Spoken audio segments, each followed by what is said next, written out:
24 minutes in the books out there at the Peak in Oklahoma City.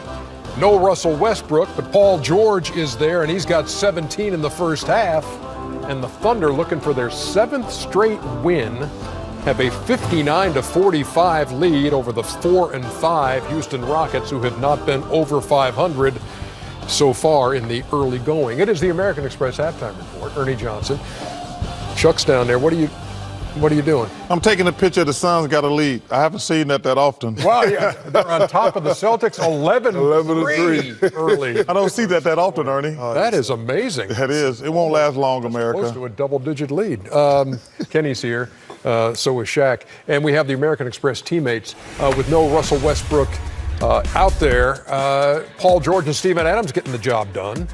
George, as we already mentioned, with a 17 in the first half. Steven Adams with 11. Got a couple of boards, a couple of dishes, hit 4 out of 6. And above all that, he is the subject of Shaquille O'Neal's first half pictures.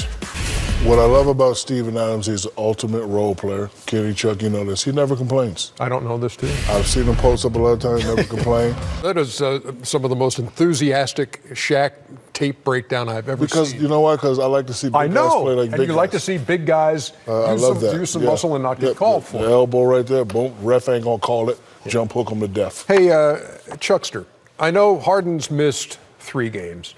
Paul's missed a couple of games. Eric Gordon missed a couple of games. But still at 4-5, is that a surprise to you, the way the Rockets have come out of the gate?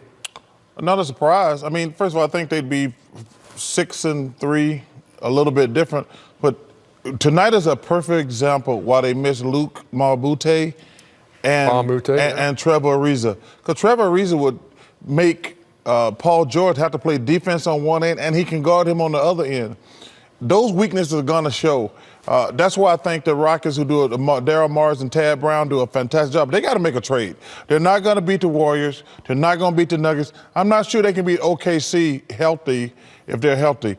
Losing your 2 best defenders, no team can overcome that, Ernie. Melo, by the way, in the first half, 0 for 5. The Houston bench with 3 points, all coming from Gary Clark. They ranked 28th in the league in bench points, too. He played for the Redskins, didn't he?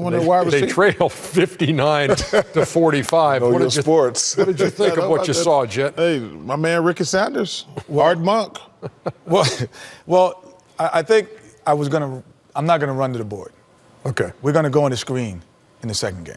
For sure. I'm letting everyone know. And what is that? The only reason. What does that tell us for this? Because last week Chuck asked a question about what was the difference between coaching and criticism. To me, I'm looking at what is competition and continuity.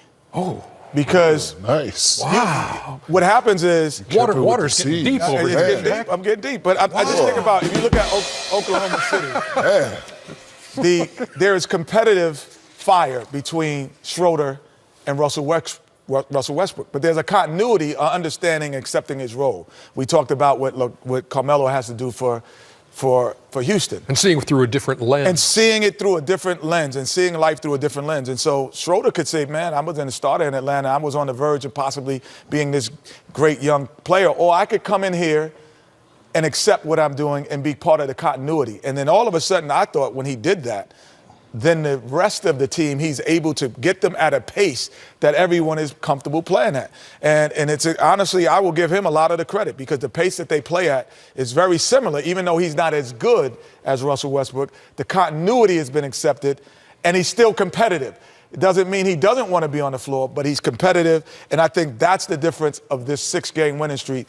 There's a healthy competition doing the continuity. And he steps in and scores a season-high 28 in their last win when Westbrook was out. I would venture to say he's the best backup point guard in the NBA. He is a backup just because he started in Atlanta. But he's the best in the NBA. But I'm saying you got to accept it. But see, Ken, I think the big analogy was close. What people don't understand is I look at players in 2 lenses.